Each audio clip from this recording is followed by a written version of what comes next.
Doon naman sa mga uuwi ng Bacolod. Ayan yung terminal ng Ceres natin, oh.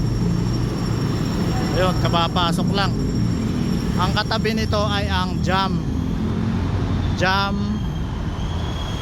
bus terminal din yan. Sa mapa kasi parang hindi lumalabas tong Ceres. Ang isa-search nyo yung Jam. Kalapit niya na ang GMA 7. Ayan yung building na yun sa taas, GMA 7 yun.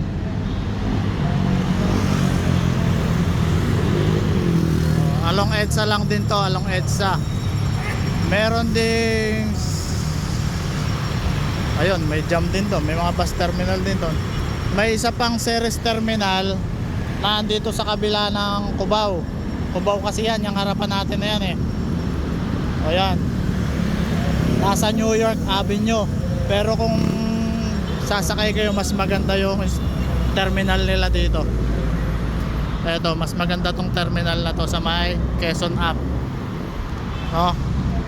Kung pupunta kayo along tabi ng Jam, ang isa-search nyo na mapa yung Jam sa Google Map. Tabi ng, malapit siya sa GMA 7. Ayun, nasa unahan ng GMA 7, Ceres. Sa mga magtatanong, ayan, ang pangalan nito.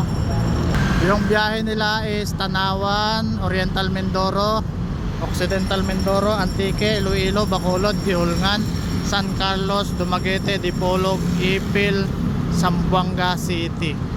Ang schedule, tignan natin schedule.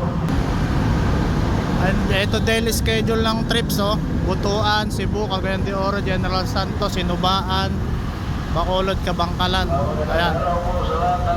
Ito yung Ceres na papuntang Batangas Pier. Ayun, mabilis na kasi Skyway EasyTex nga naman eh. Batangas Pier. May nagtatawag. Ito maganda kasi ang accommodation nila dito eh. Ayan. Magandang araw po sa lahat ng pasahero. Dito po ang sakayan papuntang Batangas Pier, diretso via Skyway EasyTex. Okay na. Yung motor ko tinotow na doon ng ano ah. Ayan, mga gwardiya. Kaya mo siya.